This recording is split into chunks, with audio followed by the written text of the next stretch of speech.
पूजा के समय में पति के दाहिने अंग में होती है। पूजा कोई भी पूजन है, आराधना है, साधना है, बताने की जरूरत ही नहीं पड़े। आप हवन में बैठे हैं तो पति के दाएं भाग में बैठिए, और आप महारुद्राभिषेक में किसी भी प्रकार की पूजा में आप बैठे हैं, पति जो भी धर्म कर्म करता है धार्मिक कार्य में, पत्नी उसके दाहिने अंग में बैठती है। और जितने भी लौकिक कर्म हैं, रास्ते में यात्रा करती है तो पत्नी उसके बाएं अंग में बैठे। मैं तो कहूँगा आप रेल में भी बैठे हैं तो पत्नी पति के बाएं भाग में बैठे।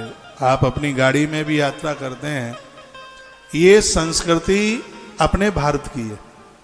आपने देखा होगा विदेश की गाड़ियों में अपने यहाँ कंडक्टर सीट होती है, उधर स्टीयरिंग होती है, तो पुरुष लोग इधर बैठ के गाड़ी चलाते हैं। लेकिन हमारे भारत की संस्कृति आप देखिए, स्टीयरिंग उधर क्यों है, दाहिने हाथ पर क्यों है? इसलिए है कि पति गाड़ी की ड्राइविंग कर रहा है तो पति दाहिने हाथ की तरफ होगा चलते समय, पत्नी बाएं हाथ पर होगी यात्रा करते समय भी पत्नी का। और एक बात और देखिएगा, जिस समय नारी ऋतुकाल में है तब उसको पूर्ण रूप से बायां स्थान बताया, दाहिने स्थान पर न हो बैठे। तो ऐसी है अद्भुत बातों का वर्णन किया गया है, निवेदन किया है। और आप 12 दानों की बात सुन रहे थे। और आगे मैं कहूँगा, दीपक ज्ञान ममाप्नोति तांबूलाद भोगमाप्नुयात्। दीप दान करने से, दिए जलाने से आपके घर में ज्ञान की वृद्धि होती है। पूजा पूरी नहीं होती दिए के बिना, क्योंकि दिए को कर्म साक्षी देव कहा गया।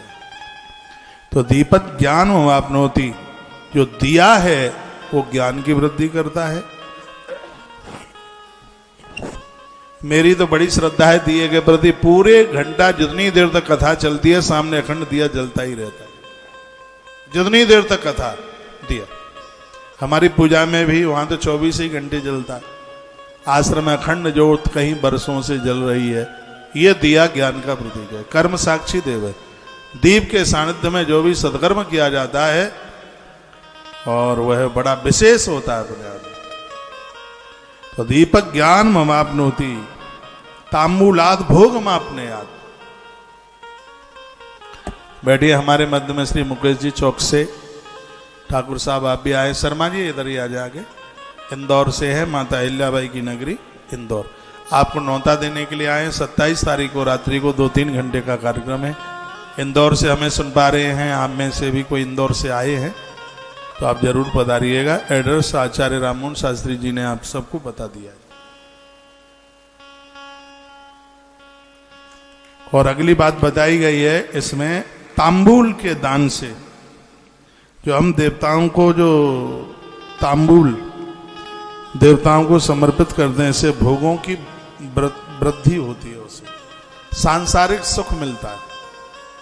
षोडशोपचार पूजा में से तांबूल का पान, जर्दा वाला पान नहीं, सीधा पान बाजार से आता है, उसकी डंठल ऊपर से तोड़ करके, और पान हमेशा, पान का जब बीड़ा बनाते हैं जो खुरखुरा होता है ऊपर, उसमें लौंग इलायची रखते हैं। जो चिकना होता है जब उसका बीड़ा बनाते हैं तब वो ऊपर आ जाता है, और जो खुरखुरा है वो नीचे रह जाता है। पान का बीड़ा बनाने का यही तरीका है। पान को आयुर्वेद में बड़ा लिया गया है।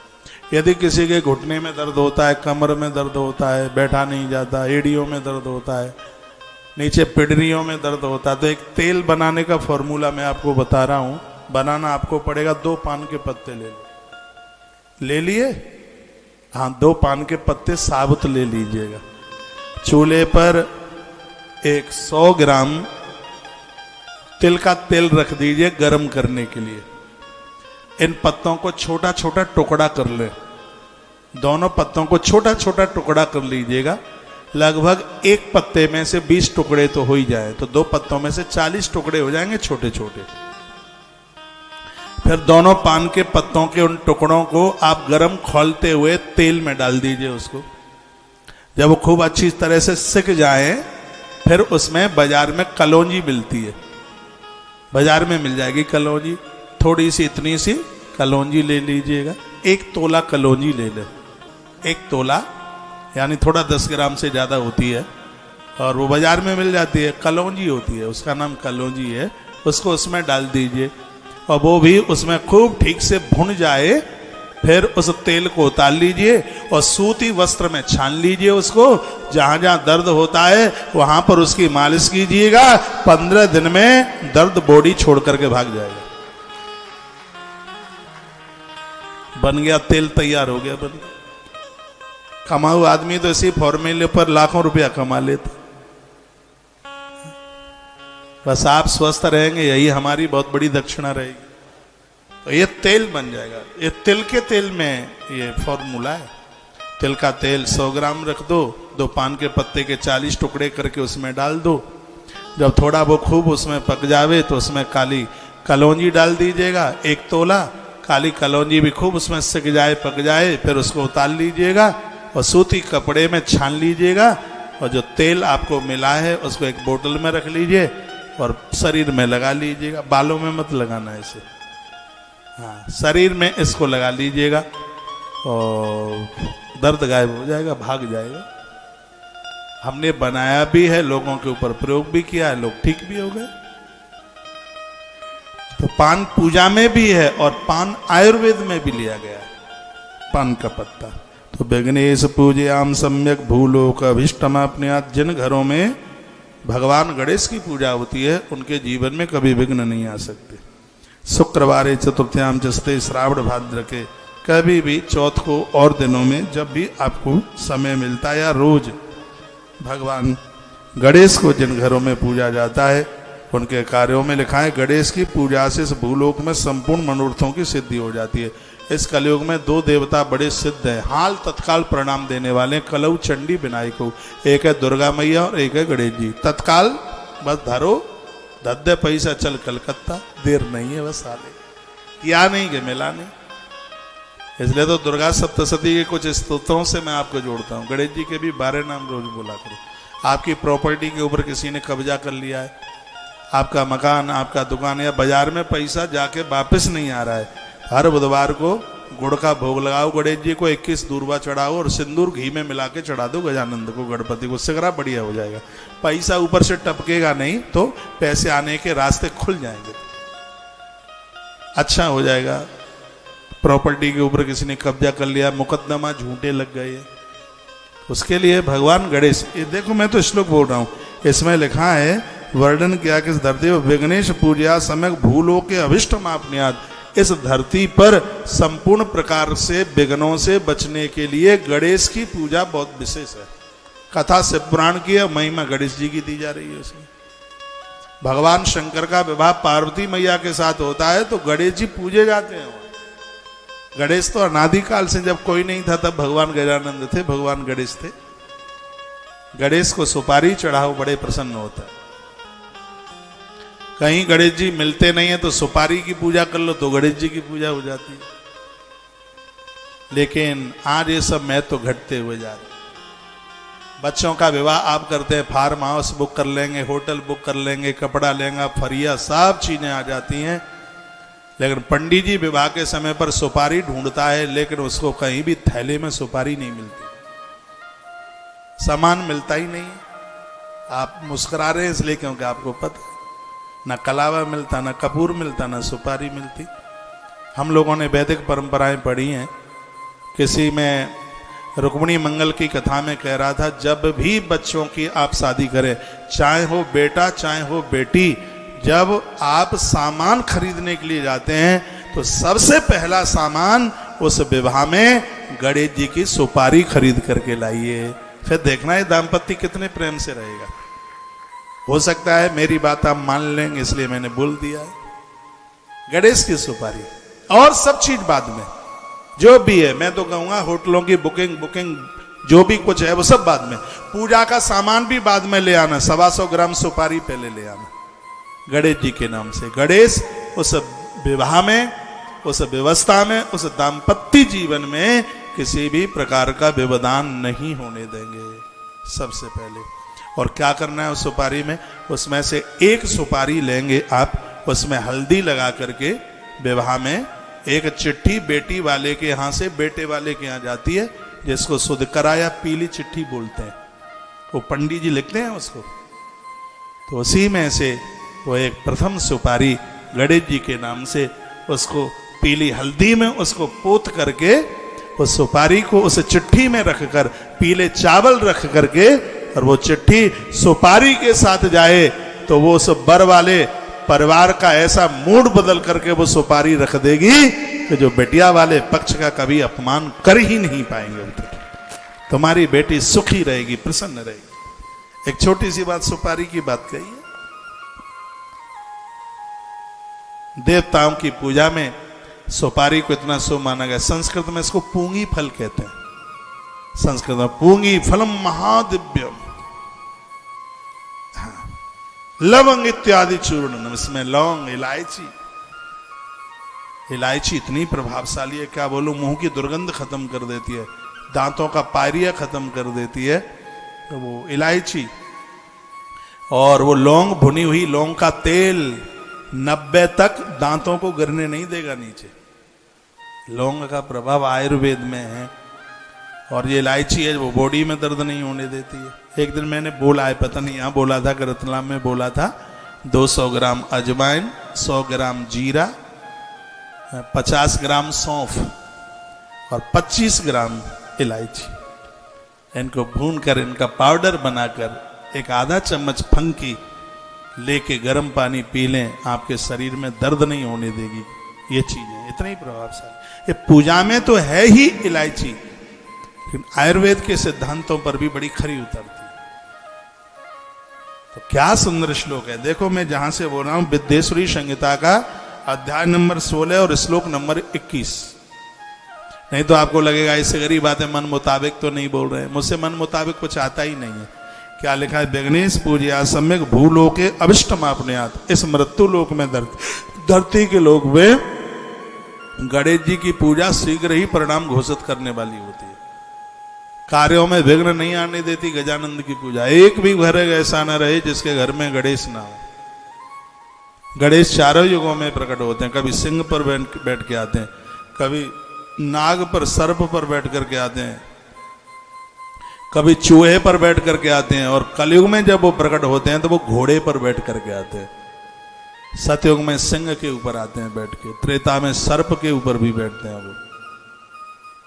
कलयुग वो द्वापर में चूहे के ऊपर बैठ के आते हैं, और कलयुग में वह घोड़े के ऊपर बैठ करके आते हैं। भगवान गणपति गजानन। हमारी भाषा आपकी समझ में आ रही है? थैंक यू वेरी मच, बहुत बहुत धन्यवाद। आप समझ, आप मुझसे मालवीय तो बोलना ना आता नहीं है। आपके यहाँ की भाषा बड़ी मीठी लगती है। मैं इधर पाटीदारों के गांव में था, सुसारी कुच्छी के पास में। इतना मधुर बोलते, इतना मीठा। इधर है, किधर है, कहाँ है? हाँ यहीं कहीं है। बड़ा अच्छा गांव है, बड़ा अच्छा एरिया है। लाल मिर्च बहुत होती है, और खेत के खेत भरे हैं लाल मिर्च। आपके मालवा में लाल मिर्च चलती भी ज्यादा है। जब तक तो बाफले में आनंद ही नहीं आता, जब तक खूब पटक नहीं देते उसमें दाल में मिर्च, धुआं निकालते बिल्कुल। बाफला प्रसिद्ध है यहाँ का, दाल बाटी बाफला। मैंने मालवे के बाफले बहुत खाए हैं। अब क्या करूं, अब तो कुछ खा ही नहीं पा रहा। यहाँ के बाफले, दुनिया में मालवा जैसा बाफला कहीं बनता ही नहीं है। इंदौर में हमारा परिवार है, एक सनेचा फैमिली, अमृतलाल जी सनेचा, माता हेमानी सनेचा। इनको पता होता, जब भी मैं इंदौर आता तो इनको लगता कि महाराज जी को बाफले बहुत अच्छे लगते हैं। तो बिना कहे और बाफला बनाया हुआ, तुम्हारा पूरा घर मिलके जितना बाफला खाता हो उतना मैं अकेला खा लेता था उस समय। इतना बढ़िया लगता बाफला। देखो भगवान बहुत जल्दी इस संकल्प को पूरा कर देगा, तो मालवे के बाफले फिर खाई जाएंगे, दाल के साथ बाफला। जीभ पे पानी मत ले आना, ज्यादा मन है तो जाके बना लेना अपने घर में।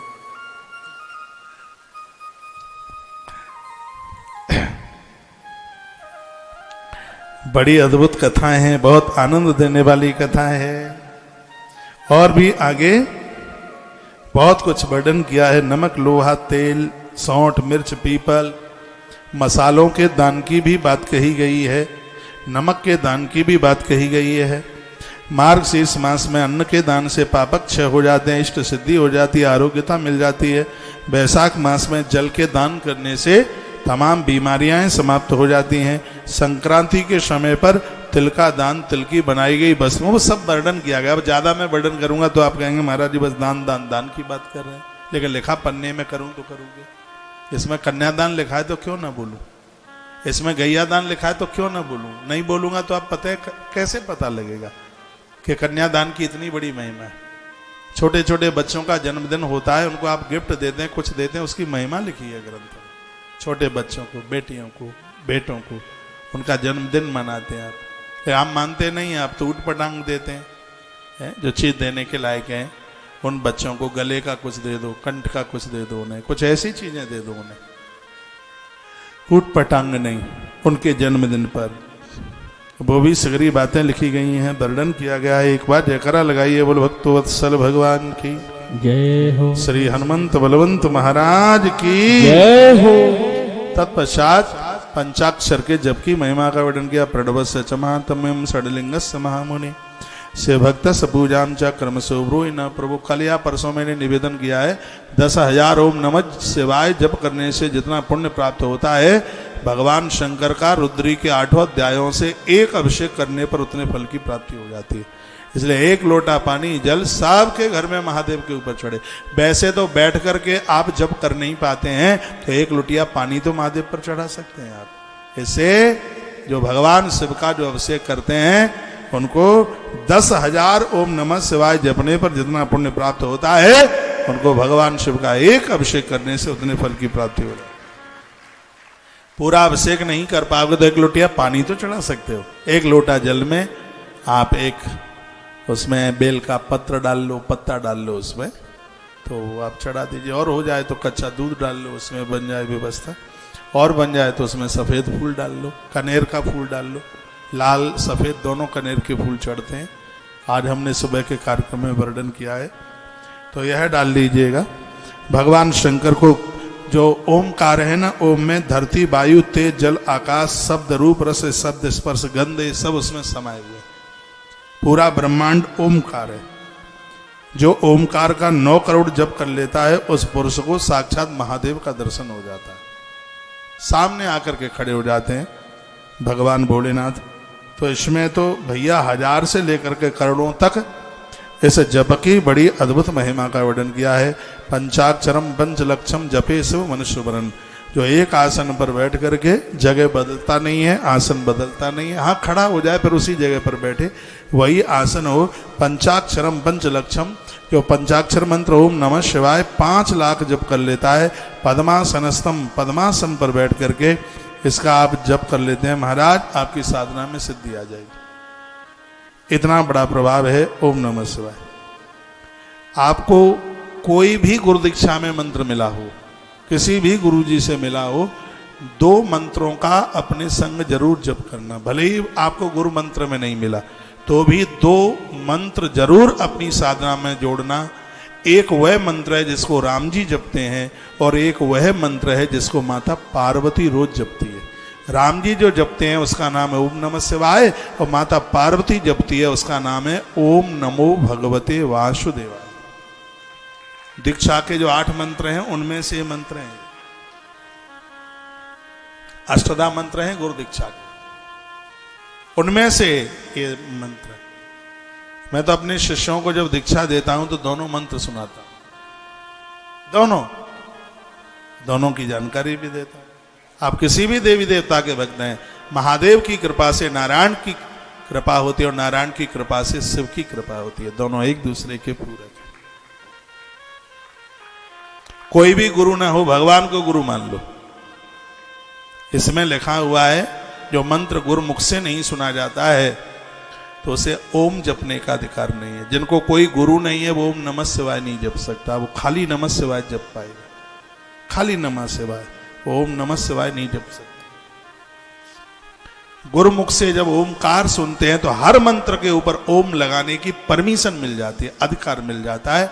इसलिए इस मृत्यु लोक का एक बहुत बड़ा शिक्षक है, हमें समझाने वाला है, बताने वाला है, मार्ग प्रशस्त करने वाला है, उसका नाम है गुरु। वो गुरु है। तो गुरु के सानिध्य में उनसे मंत्र सुना जाता है, फिर हम मंत्र के ऊपर ओम लगा करके जप करते हैं। और एक बात और आप सुन लीजिए, किसी गुरु ने आपको मंत्र दिया है और उस मंत्र में ओम नहीं है तो वो मंत्र अधूरा है। अब कहेंगे अब क्या करें?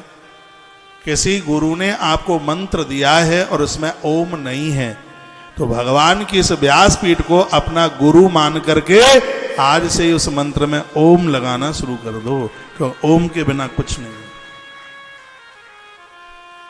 मंत्र की तो पूर्णता ओम से ही होती है। ओम के बिना तो वो सुमिरन कीर्तन हो जाएगा। ओम लगा करके ही वो जप विधि होती है, वो जपा जाता है। जप में और कीर्तन में तो बहुत अंतर है, बहुत अंतर। जप में तो हजारों गुना फल मिल जाता है। जो आप चलते चलते करते हैं ना, चलते चलते माला लेके जप ना किया करें। जूते भी पहने होते हैं, बगल खुजा भी रहे होते हैं और माला भी सटका रहे होते हैं। बहुत ऐसे संस्थान हैं जिन्होंने लोग चलते चलते माला लिए। अरे उसको मानसिक जप कीजिएगा ना, माला लेना क्या जरूरी है? उसमें जूते भी पहने, चप्पल भी पहने, माला लेके जप करते हैं। उसमें आसन की जरूरत होती है, उसमें एक लोटा पानी की जरूरत होती है, उसमें माला झोली की जरूरत होती है। उसमें सुबह जप कर रहे होते हैं तो पूर्व दिशा की जरूरत होती है, और शाम को जप कर रहे होते हैं तो पश्चिम दिशा की जरूरत होती है। ये जप की विधि है। लोग कहते हैं हम सालों से जप कर रहे हैं, हमें तो कुछ मिला ही नहीं। इसलिए नहीं मिला क्योंकि विधि गड़बड़ है ना। इसलिए चलते समय आप सुमिरन कर सकते हैं, और आप जब बैठ के जप करेंगे तो उस जप की इतनी हैबिट बन जाती है, आप लैट्रिन बाथरूम में होंगे तो भी आपके स्मरण में वो मंत्र चल ही रहा होगा। हम लोगों के साथ ऐसा हो रहा है, हर क्षण हर पल उसका स्मरण होता है उसको। लेकिन जब उसको जप करते हैं तब मैं भी आसन लगाता हूं, दिया जलाता हूं भैया, उसको एक विधि पूर्वक करता हूं। उसके लिए विधि जप चाहिए। तो एक गुरु की आवश्यकता होती है। जब उसके मुख से उस मंत्र को सुना जाता है तब मंत्र जागृत हो जाता है। कोई भी मंत्र आप 1000 दिन जप लेते हैं, 1000 दिन का मतलब हो गया 3.25 साल, मंत्र सिद्ध हो जाता है। आप रह नहीं पाएंगे, आप सो रहे होंगे तो भी आपके अंदर से वो मंत्र चलता रहता है। उसका इतना अभ्यास बन जाता है। मंत्र बहुत बड़ा विज्ञान है। राम जी ने कहा महर्षि वाल्मीकि जी से, गुरुदेव बताओ मैं कहां रहूं? तो महर्षि वाल्मीकि जी ने कहा भगवान आप पूछ ही रहे हैं तो मैं आपको बता ही देता हूं कि मंत्र राज नित जपहि तुम्हारा, मंत्र राजनीत जपहि तुम्हारा, पूजहि तुमहि सहित परिवारा, पूजहि तुमहि सहित परिवारा, मंत्र राजनीत जपहि तुम्हारा, पूजहि तुम्हि सहित परिवारा, मंत्र राजनीत जपहि तुम्हारा, पूजहि तुम्हि सहित परिवारा, पूजहि तुम्हि सहित परिवारा। मंत्र राजनीत जप है तुम्हारा। जो गुरुदेव के मुख से जो मंत्र सुना जाता है वो मंत्र नहीं, वो मंत्र का राजा होता है। देखो स्पष्ट लिखा है, इसमें लिखा है नमः शिवाय। ये स्थूल है और ओम सूक्ष्म है। तो पूरा तो ओम नमः शिवाय, लेकिन ओम नमः शिवाय आप तब जपेंगे जब इसको किसी गुरुमुख से आप सुन।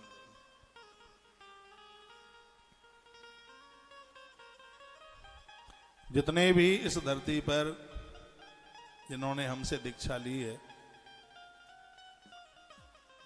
कभी यदि वो ओम नमः शिवाय मंत्र न जप रहे हों, नारायण के भगत हैं, तो मेरी व्यासपीठ उनको कहना चाहती है कि आज से ही आप मंत्र में सुना रहा हूं, ओम नमः शिवाय का आप जरूर जप करें। जिन्होंने शिव का मंत्र लिया है और वह नारायण का जप नहीं करते हैं, तो उनके लिए मैं कहूंगा कि ओम नमो भगवते वासुदेवाय आरंभ कर दें। गुरु मंत्र रोज जपा जाता है, नित्य जपा जाता है गुरु मंत्र।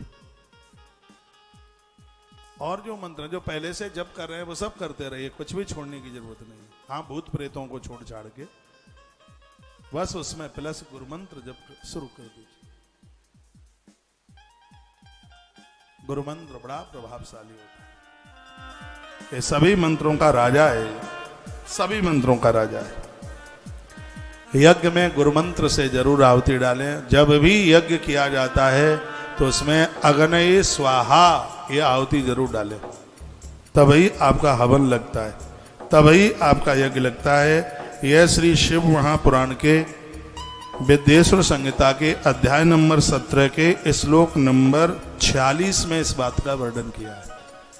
आप जब यज्ञ में बैठते हैं तो उसमें ओम अग्नये स्वाहा, पहले अग्नि को घी की आहुति डालें, उसके तत्पश्चात पूरा होम करें, पूरा हवन करें। जब भी कभी आप हवन में यज्ञ में, मैं कहूँगा सुनिए 1 मिनट सुन लीजिए। जब आप कहीं हवन में यज्ञ में बैठे तो यज्ञ आगे के लिए बढ़ गया और आप बाद में गए हैं, तो क्या करना है आपको? उसमें आपको क्या करना है, जैसे आपने आचमन किया और आप हवन में बैठ गए हैं, यदि आप साकल्य की आहुति पर बैठे हैं तो उसमें एक आहुति डालकर पहले अग्नि देवता से आप अनुमति मांगे कि मैं इसमें हवन करने के लिए जा रहा हूं या जा रही हूं। आप घी की आहुति पर बैठे तो घी की आहुति डालें। तो सबसे पहले ओम अग्नये स्वाहा, उसके बाद में फिर जो आचार्य जी, जो पंडित जी महाराज जो बुलवा रहे हैं, वो आहुतियां डालते रहिए। रोज के हवन यज्ञ करने में, नित्य के हवन यज्ञ में कभी भी पूर्णाहुति नहीं की जाती। गृह प्रवेश में पूर्णाहुति नहीं की जाती। बच्चों के विवाह में जो यज्ञ होता है उसमें भी पूर्णाहुति नहीं की जाती। पूर्णाहुति का मतलब गोला नहीं डाला जाता नारियल वाला। बच्चों के विवाह में, गृह प्रवेश के हवन में, और तीसरी बात मैंने कौन सी बताई, जो नित्य के यज्ञ में, जो रोजाना का यज्ञ है, जो रोज आप अग्निहोत्र करते हैं, उसमें भी पूर्णाहुति यानी नारियल का गोला नहीं डाला जाता। और जो आप गृह प्रवेश का यज्ञ किए हैं उसमें भी नारियल का गोला नहीं डाला जाता, यानी पूर्णाहुति नहीं की जाती। और एक जो बच्चों के विवाह के समय पर जो यज्ञ होता है उसमें भी कभी यज्ञ की पूर्णाहुति नहीं की जाती, और नारियल का गट नहीं डाला जाता उसमें। तो यज्ञ का आरंभ ओम अग्नये स्वाहा। बातें कुछ समझ में आ रही हैं? होम के अंत में ब्राह्मण को दक्षिणा जरूर देवे। हाँ, क्योंकि दक्षिणा के बिना कोई भी याज्ञ का कर्म पूरा नहीं होता। हो जाए, शिव महापुराण की कथा आपने कराई है या आपने सावन किया है या 16 सोमवार किए हैं, तो वर्णन किया है कि एक ऐसी गैया दान में दें जिसके नीचे बछड़ा हो। इस लोग भूले देता हूं, इसके लिए भी एक बैल, यदि बछड़ा नहीं है तो उसमें फिर एक बैल अलग से दे दीजिएगा। वर्णन है कि आपने गैया का दान किया, उसके नीचे बछिया ही और ज्यादा बढ़िया हो जाएगा, तो एक दूध देने वाली वो गैया और उसके साथ में एक बैल अलग से उसका दान कर दें, ऐसा वर्णन किया गया है। ऐसा कहा गया श्लोक नंबर 48 में ऐसा लिखा है। वर्णन किया कपिलेना घृतिन्ने जुहास्मेव चः। महाराज, यदि कहीं आपने गैया के घी से हवन किया है तो देवता ऋणी हो जाएंगे। होमांत्य दक्षिणा देहा गुरुर गो मिथुनम तथा, स्पष्ट लिखा है। गैया दे, बैल दे, और हवन के बाद में उनको दक्षिणा दे करके उन्हें प्रसन्न करे, वर्णन किया गया।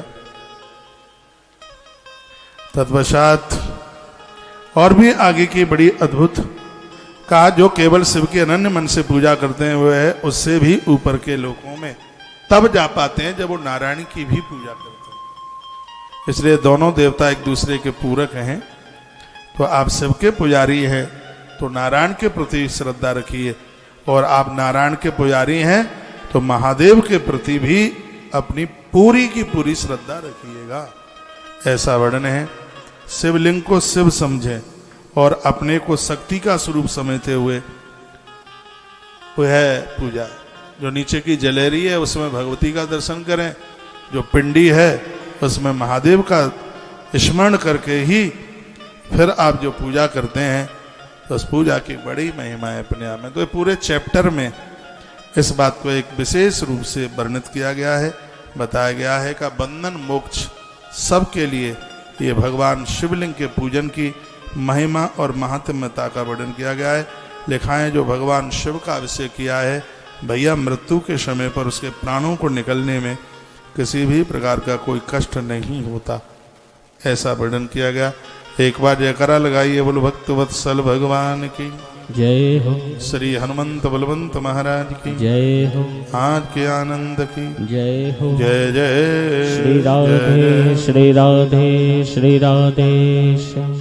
तत्पश्चात चारों वर्णों के लिए कहा गया है कि जो तेजस्वी तथा नित्य भगवान शंकर का अभिषेक करते हैं कि उनके चेहरे पर तेज सूर्य नारायण के बराबर होता है। नित्य भगवान शिव का जो रोजाना अभिषेक करते हैं, लिखा है ऐश्वर्यम पौरुषम विद्या अड़िमा अष्ट सिद्धिदम। भगवान शंकर का नित्य अभिषेक करने से अड़िमा आदि 8 सिद्धियां चल करके आ जाती हैं।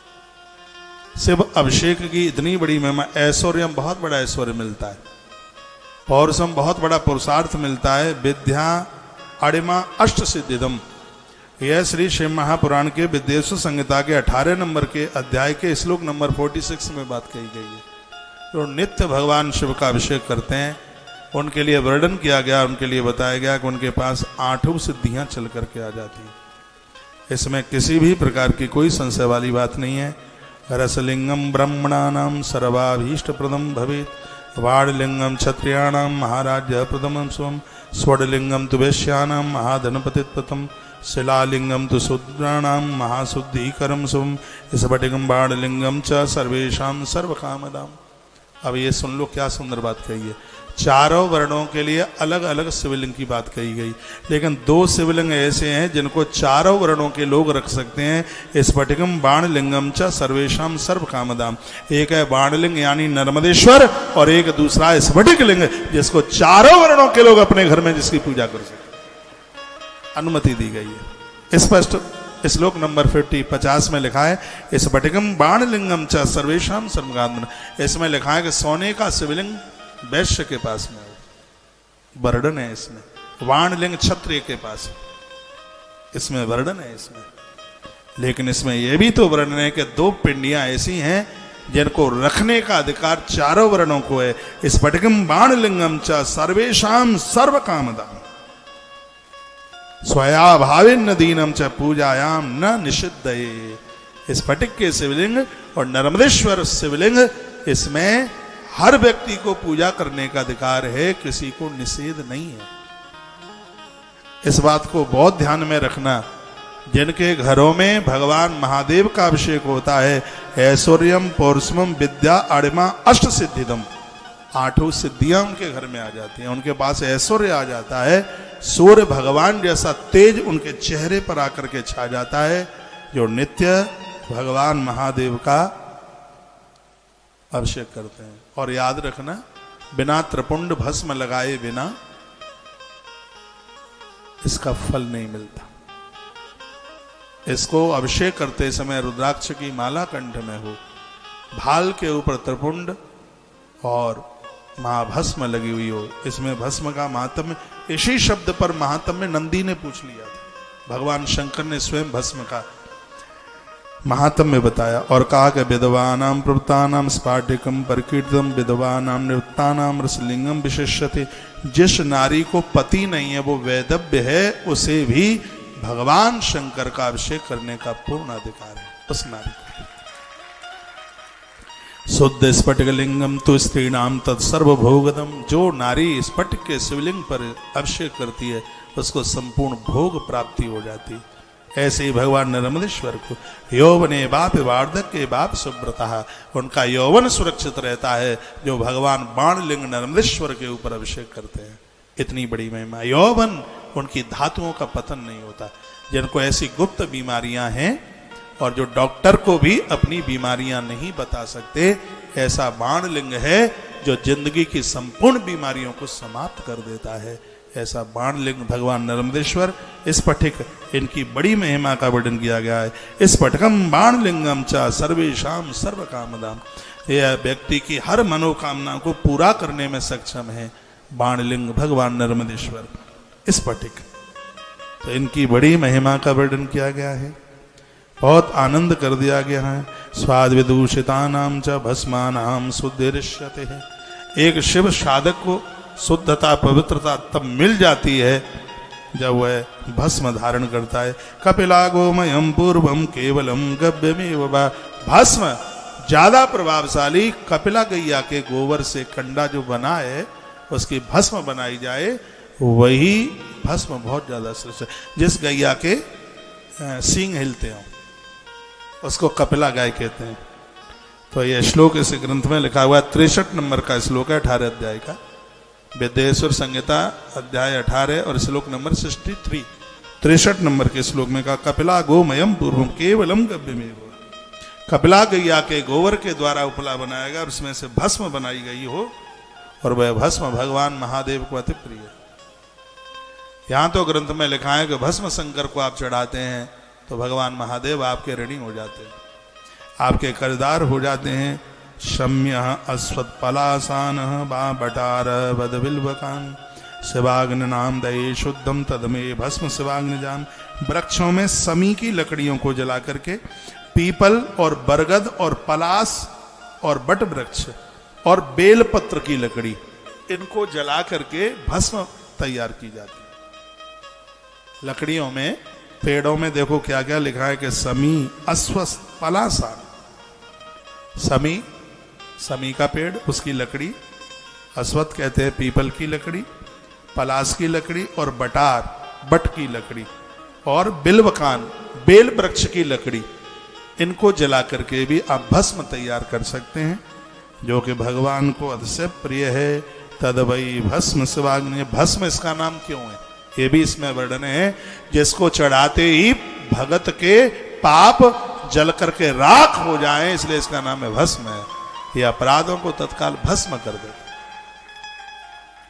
इसलिए इसका नाम है भस्म। भस्म शब्दार्थ एवं ही सेवा पूर्वम तथा करोद, इस भस्म शब्द की व्याख्या पूर्व में स्वयं भगवान शंकर करते हैं, ऐसा सूत जी बोल रहे कहते हैं। इसका नाम भस्म इसलिए है क्योंकि महादेव को चढ़ाते ही और अपने माथे पर लगाते ही दुर्गुण तत्काल भस्म हो जाते हैं। अपने माथे पर लगाओगे तो दुर्विचार भस्म हो जाते हैं, और महादेव के ऊपर चढ़ाते हो तो पाप भस्म हो जाते हैं आले। इसलिए अपने माथे पर, और आनंद की बात यह है कि माताएं भी लगाने में पूरा अधिकार है।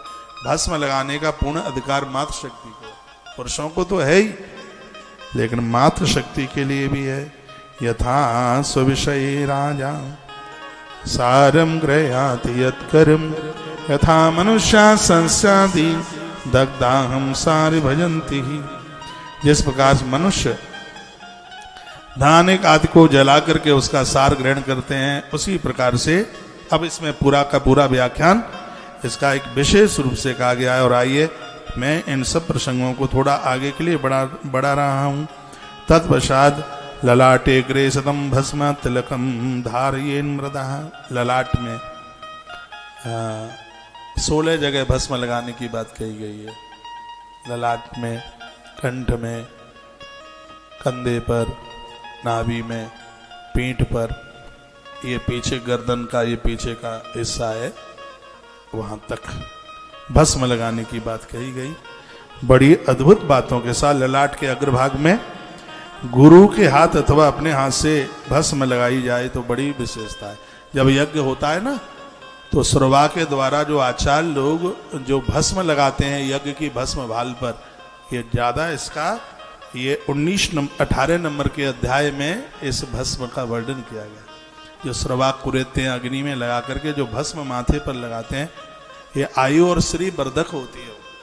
आचार्य अपने हाथ से जजमान के भाल पर भस्म लगाते हैं, और उसका यहाँ पर वर्णन किया गया है।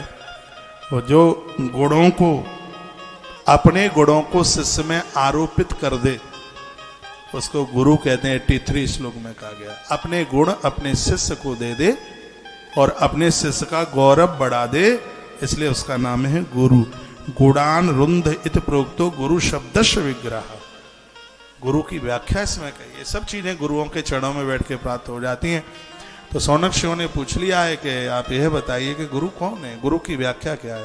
तो दो बातें कही गई हैं इसमें। यूँ तो कई उसके व्याख्यान है ग्रंथों में अपने अपने हिसाब से, लेकिन जो शिव पुराण में लिखा है गुरु अपने गुण शिष्य को दे देता है, इसलिए गुरु है।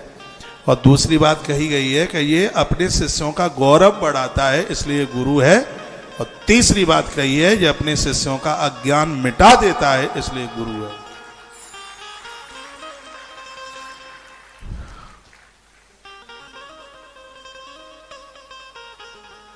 गुरु की भाषा, गुरु की वाणी, गुरु के गुण हमारे हृदय में उतर करके आ गए।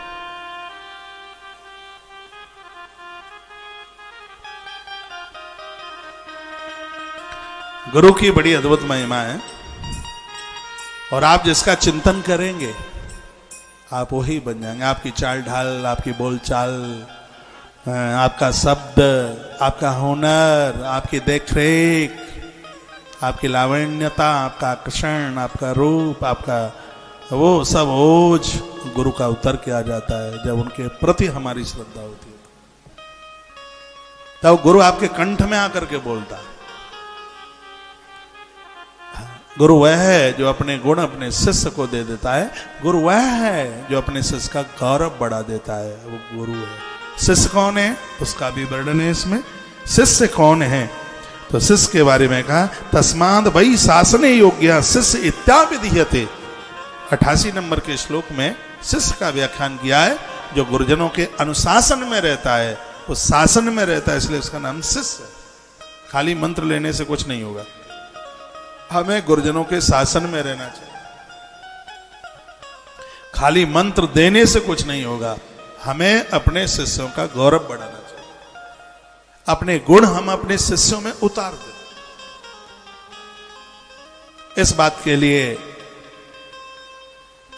गुरु ध्यान दे। और जिस गुरु का अपना कोई गुरु है वही सबका गुरु है। इसलिए जहां भी कहीं से दीक्षा लेते हैं एक बार यह जरूर पता लगाएं कि जिन्हें हम अपना गुरु बना रहे हैं उनका गुरु कौन है। बेटी को भी कहीं दे के आते हो तो कितना खानदान, कितना सब कुछ देखते हो। तो ये तो एक अलौकिक संबंध है। क्या अद्भुत अद्भुत बातों का वर्णन किया है।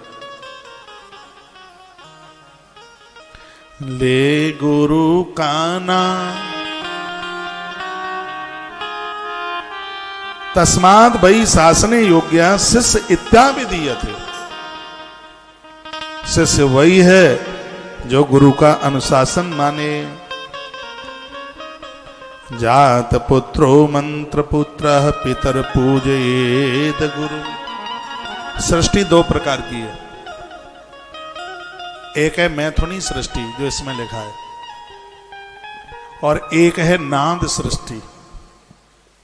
मैथुनी सृष्टि में बाप और बेटा होते हैं, जो देह गेह के साथ जिनका जन्म हुआ है, देह गेह के साथ जो जन्मे हैं, वो मैथुनी सृष्टि है जिसमें पिता और पुत्र का संबंध है। लेकिन एक सृष्टि ऐसी भी है जिसको नाद सृष्टि कहते हैं। ये नाद सृष्टि देह संबंध से नहीं, ये मंत्रों के द्वारा प्रकट होती है। वो सृष्टि गुरु और शिष्य की सृष्टि है, जिसको नाद सृष्टि कहते हैं, जिसमें मंत्र फलित होता है। तो गुरु और शिष्य की सृष्टि है और यह अलौकिक है। यह श्री शिव महापुराण में बड़ा इसके ऊपर जोर दिया गया। शिष्य पुत्र इति प्रोक्ता सदा से सप्त योगता। एक शिष्य गुरु के लिए शिष्य ही नहीं, वो गुरु के लिए बेटा होता है, पुत्र होता है। गुरुओं को कोई औलाद नहीं होती, लेकिन शिष्यों के द्वारा उनका तारण हो जाता है। शिष्य उनकी संतान है, अलौकिक संतान है। ऐसे दो लोग हैं जहां पर ये पराजित होना चाहते हैं। पिता पुत्र के सामने पराजित होना चाहता है, मैं जो नहीं कर पाया मेरा बेटा कर दे। हर बाप की यही भूख होती है। लेकिन एक ऐसा गुरु भी है जो अपने शिष्य के सामने परास्त होना चाहता है। जो मैं नहीं कर पाया वो मेरा चेला कर दे, मेरा शिष्य कर दे। एक गुरु अपने शिष्य के सामने पराजित होना चाहता है।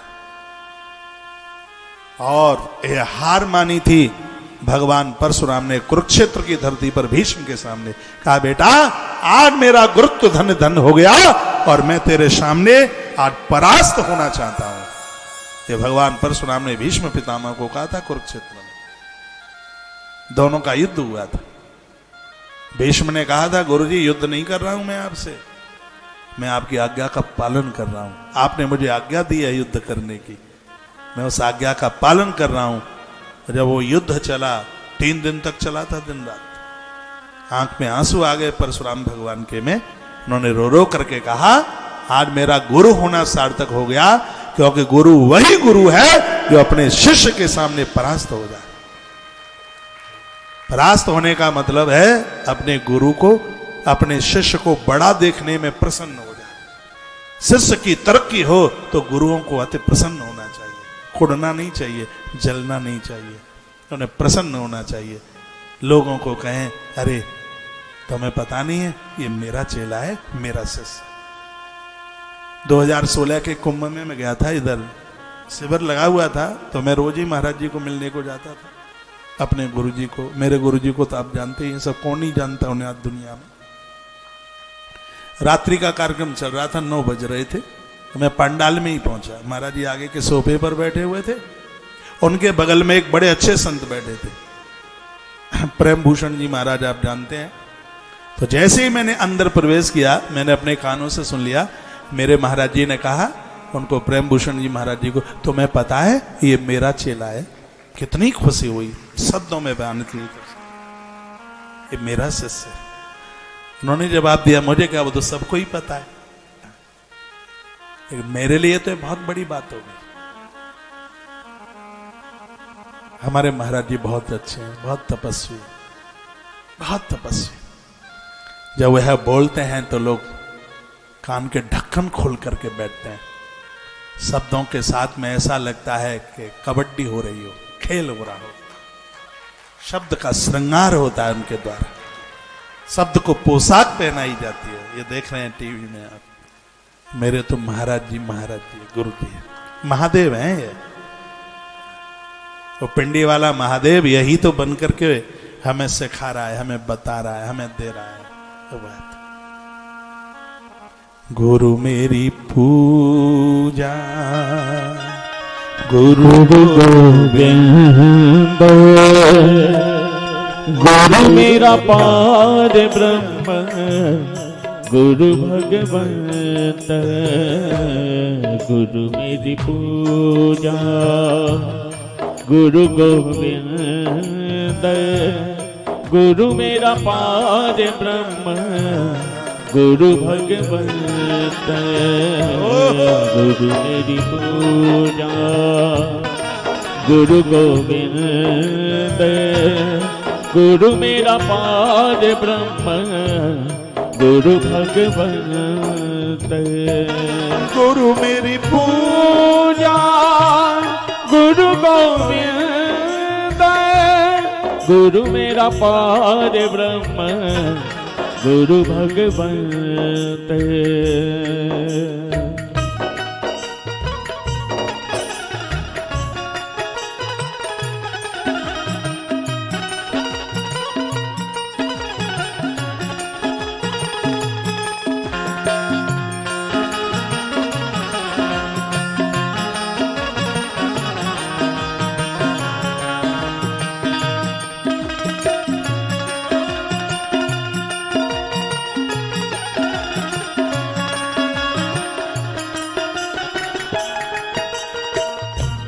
गुरु मेरा देव अलख अभेय, गुरु मेरा देव अलख अभेय, सर्व पूजे चरण गुरु सेयो, सर्व पूजे चरण गुरु से ओ गुरु मेरी पूजा। गुरु गोविंद गुरु मेरा पार ब्रह्म गुरु भगवंत गुरु मेरी पूजा। गुरु गोविंद गुरु मेरा पार ब्रह्म गुरु भगवंत। बोलिए सदगुरुदेव भगवान की जय हो। श्री शिव महापुराण के विद्येश्वर संहिता के 18 नंबर के अध्याय के श्लोक नंबर 97 में बड़ी अच्छी बात कही है। वो आप सबके काम की बात है। इसमें लिखा है गुरुरप विशेषज्ञम यतनात् गृहीत वही गुरुम। इस कलयुग में बहुत समझकर सोचकर देख करके गुरु बनाना चाहिए। स्पष्ट 97 नंबर के श्लोक में लिखा है गुरुरप विशेषज्ञम यतनात् गृहीत वही गुरुम। जानकर समझ करके। वैसे भी हमारे गांवों की कहावत है कि पानी पियो छान के और गुरु करो जान के। ऐसा वर्णन है गांवों में। कहते हैं गांव के लोग कितने होशियार होते थे। और यह से महापुराण में लिखा है गुरुरप विशेषज्ञम, जो जानकार गुरु है, जो शिष्य का ज्ञान दूर कर सकता है, उसको अज्ञान दूर करने की क्षमता है उसके पास में, ऐसा गुरु हो। गुरुरप विशेषज्ञम यतनाद गृहीत वही गुरुम। गुरु धारण करना जान करके, विचार करके। ये नहीं है कथा बढ़िया लगी तो दीक्षा ले ही लो, नहीं। 2 4 5 बार आते जाते रहिए, उनकी कथाएं, उनके शिविर अटेंड कीजिए। कथा कहते हुए व्यासपीठ पर बैठे हुए तो सब अच्छे लगते हैं, यहाँ तो सब अच्छे लगते हैं। बढ़िया कपड़ा पहन के नील टनोपाल लगा के दमकता हुआ चमकता हुआ खूब मुंह पोत पात करके खूब आराम से आके बैठे, दमक मारता है बिल्कुल। यहाँ तो सब बढ़िया लगता है, लेकिन हकीकत का तो पता अकेले में लगता है। जिस महापुरुष से, महात्मा से आप दीक्षा लेते हैं, एक बार वो जहां रुकता है वहां उस जगह पर मिल के आइए। आदमी जैसा होता है उसका आसपास का ऑरा वैसा ही होता है। बीमार होगा तो दवाइयां रखी होंगी आसपास, हाँ। व्यसनी होगा, पुड़िया पुड़िया पड़ी होंगी, खूब छिपा ले तो भी मिल जाएगी कहीं न कहीं।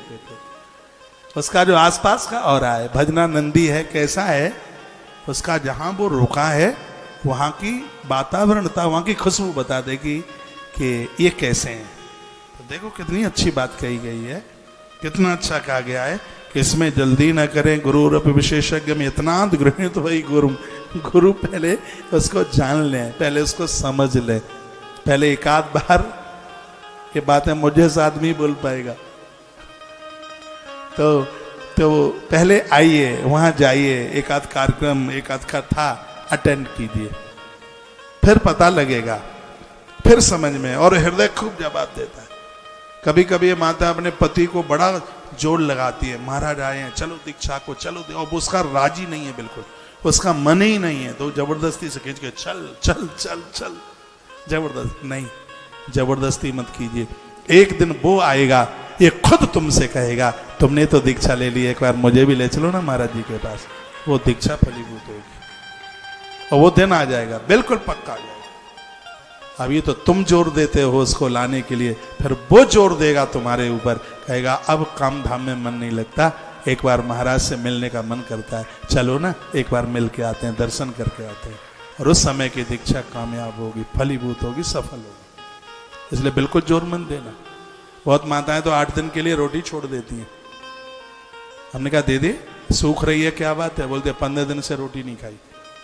मैंने कहा बात, कारण क्या? कारण यह था, मैंने दीक्षा ली गुरुजी आपसे, उनसे मैंने कहा दीक्षा के लिए जाइए, तो हमारी कनपटी में तो थप्पड़ और लगा दिए, हमारा अपमान कर दिया सबके साथ में, वो दीक्षा को तैयार नहीं हुआ। तब मैंने बोला तू चिंता न कर, अभी तो तूने उन्हें बोला है जाने के लिए दीदी, एक दिन वह आएगा, वो रह नहीं पाएगा, वो कहेगा चल एक बार महाराज जी से मिलने को आते हैं। और वो 2022 में दीक्षा लेके आ गया वो बंदा उज्जैन में जाकर के। और आज तो महाराज का इतना परम भक्त है, रोज बात करता है, आंख में आंसू होते हैं। नाम नहीं बताऊंगा क्योंकि वो धार के आसपास का ही है, इसलिए। हाँ, तालियां तो बजाना ही मत आ जाए। तो जबरदस्ती मत कीजिए बिल्कुल। जब उसका खूब मन करे, वो तुमसे 100 बार कहेगा, उस समय का जो दीक्षा का कार्यक्रम है बहुत आनंद देने वाला। इसमें बिल्कुल जबरदस्ती नहीं। इसमें ये पन्ना कितना बढ़िया है, ऐसा लगता है कि पन्ना धो के पी जाऊं, इतना बढ़िया है शिव महापुराण का। गुरु बनु आज्ञा विरहितम चोर वत्सकलम भवेत। जो गुरु की आज्ञा की अवहेलना करते हैं कहते हैं उनको चोर कहा गया। 215 मता में हृदय देव का। देखो रात्रि में यदि गलत कोई स्वप्न आया है, रात्रि में कुछ गलत देख लिया है, तो गुरु स्मरण से गजेंद्र मोक्ष का पाठ करने से वो दोष दूर हो जाता है। इतनी बड़ी महिमा इस मृत्यु लोक में गुरुदेव की है। बोलो भक्त वत्सल भगवान की, श्री हनुमंत बलवंत महाराज की जय हो। बुद्धिमान लोगों को चाहिए, सजग समझदार लोगों को चाहिए महापुरुषों का सानिध्य पाकर अपने जीवन को आगे के लिए बढ़ा। गुरुदेव के द्वारा जो मंत्र मिला है उसका जप करें, उसका स्मरण करें। भगवान शिव जो भी इष्ट है आपका, जो मंत्र मिला है वो कृपा कर देगा। शिव पूजा परो मौनी सत्यादि गुण संयुक्ता क्रिया तपो जप ज्ञान ध्यान निष्कृत आचरित। 150 नंबर के इस श्लोक में लिखा है शिव पूजा करने वाला पुरुष मौन रह करके अभिषेक पूजा पाठ करे। जब करे तो मौन रो करे, जब तक उसका अभिषेक पूरा नहीं हो जाता बीच में बोले नहीं। पढ़ने शिव पूजा परो मौनी, मौन रहकर मध्य में बिल्कुल वार्ता ना करे, बिल्कुल बोले नहीं। तप जप ज्ञान ध्यान ये सब मौन की ही चीजें हैं। इनके करने से ऐश्वर्य प्राप्त होता है, देह के रोग समाप्त होते हैं, ज्ञान की प्राप्ति होती है, अज्ञान का नाश होता है, और सबसे बड़ी बात यह है कि ईश्वर का सानिध्य मिलता है। इस आराधना से, इस साधना से भैया ये इतनी सी चीजें मिल जाती हैं। बड़ा जोर दिया गया है इसके ऊपर, आनंद कर दिया। या इमं पठते या अध्यायम या शृणोति नरा सदा शिव ज्ञानम स लभते शिवस्य कृपया बुधा। तो ऐसी गुरु महिमा की इस अध्याय को जो भी कोई सुनेगा सुनाएगा उसे शिव का सानिध्य मिलेगा और उसको ज्ञान की प्राप्ति हो जाएगी। जो ये अध्याय आपने 19 नंबर का जो अध्याय सुना है, इस अध्याय की अपने आप में बहुत बड़ी महिमा। उसके बाद में है अब 20वां अध्याय भी भैया बड़ा अद्भुत है। 19वां अध्याय, इसमें पार्थिव पूजा की बात जो कि मैंने कई बार आपको बता दी है। अब के बार इस कथा में वही बातें मैंने ज़्यादा आपसे करी है जो बातें मैंने आपको पिछली कथाओं में नहीं सुनाई। इसलिए पुराने श्रोता भी आप सुन रहे हैं और आपको भी लग रहा होगा कि अब के बार ये कथा कुछ बिलक सी है, कुछ नई सी है। आपने इससे पुराण पहले भी सुनी है, लेकिन कोई भी कथा आपस में मिलती नहीं है। यथा व्रतेषु सर्वेषु शिवरात्रि व्रतम्बरम तथा सर्वेषु लिंगेषु पार्थम श्रेष्ठ मुच्यते। आप शंकर के भक्त हैं कि नहीं हैं, तो भी शिवरात्रि जैसे व्रत को जरूर कीजिए, क्योंकि शिवरात्रि के रात में आप व्रत कर लेते हैं, शंकर जी के ऊपर एक लोटा पानी चढ़ा लेते हैं, तो पूरे 1 वर्ष की पूजा का फल आपको प्राप्त हो जाता है। ऐसा इसमें वर्णन किया गया है, ऐसा इसमें कहा गया है। त्रिसंध्यम योर्चालिंगम कृत्वा विलवेन पार्थवम दशैका दशकम यावत तस्य पुण्य फलम शृणु। अब एक बात और सुन लीजिए, जिसने दिन में 3 बार अभिषेक कर लिया है, सुबह भी किया, दोपहर में भी किया, शाम को भी किया, तो 3 अभिषेक करने से उसको तत्काल 11 अभिषेक करने का फल तत्काल प्राप्त हो जाता है। एकादशी कम यावत पुण्य फलम शृणु। 11 अभिषेक करने से जितना फल प्राप्त होता है, दिन में 3 अभिषेक करने से उतने फल की प्राप्ति हो जाती है। आपको ध्यान है क्या? आपको ध्यान में आ जाएगा, मैं आपको ध्यान में दिलवा रहा हूं। जब जब हमने उज्जैन में कार्यक्रम किया तो हमने अनाउंस किया 1 अभिषेक की ये सहयोग राशि है, यदि दिन में आपके 3 अभिषेक होते हैं 2100 रुपया आपसे लिया जाएगा और आपके 3 अभिषेक किए जाएंगे। तो वो आपके 3 अभिषेक क्यों कराए गए? यदि एक दिन में 3 अभिषेक होते हैं तो 11 अभिषेक करने का फल तत्काल प्राप्त होता है। शिव महापुराण साक्षी इसके लिए। इसमें सूत सौनक ऋषियों को सावधान करते हैं, भगवान व्यास लिख रहे हैं, जिनके द्वारा विशेष रूप से यदि अनुष्ठान में यह हो जाए, इसलिए हमने हर बार ऐसी व्यवस्था रखी है। इस बार भी कभी भी मेरा अनाउंस होता है आपको, यदि आपके पास व्यवस्था है तो ये बात हमेशा आपको याद में रहे कि एक दिन में 3 अभिषेक होते हैं, तो 3 अभिषेकों का फल तत्काल 11 अभिषेक के बराबर है। एकादश, ये स्पष्ट लिखा है इसमें, 10 एकादशकम यावा तस् पुण्य फलम सुनो सुनो सोनक ऋषियो। यदि एक दिन में 3 अभिषेक हुए हैं तो उसका फल 11 अभिषेक के बराबर। और क्या लिखा है, तस्य दर्शन मात्रेण भुक्ति मुक्ति सजाए थे। जिसने 3 अभिषेक एक ही दिन में किए हैं, ऐसे स्त्री पुरुष का दर्शन करने से भुक्ति मुक्ति सजाए थे, भुक्ति मुक्ति मिल जाती है। कोई व्यक्ति मरासु रखा हो, मरणासन, जो इस ग्रंथ में लिखा है, वो प्राणों को छोड़ने वाला है, और 3 अभिषेक करने वाला कोई भी भक्त उसकी आंखों के सामने आ जाता है तो उसको मरने में कष्ट और ऊपर की यात्रा में जाने में उसे कोई कष्ट नहीं होता। भगवान शंकर के पुजारी की इतनी बड़ी महिमा है। अब 3 तो हमसे हो नहीं पाएंगे, लेकिन ये कथा पढ़ करके आज से हम शुरू करते हैं कि 2 अभिषेक तो हमें करने ही है, एक सुबह करना है और एक शाम को करना है। अब दोपहर में मैं कथा में होता हूं, और जब कथा में नहीं होगा तब 3 सटका दूंगा, जब कथा में नहीं होगा तब, लेकिन करूंगा, क्योंकि ये कथा सबसे पहले मेरे ऊपर लागू होती है।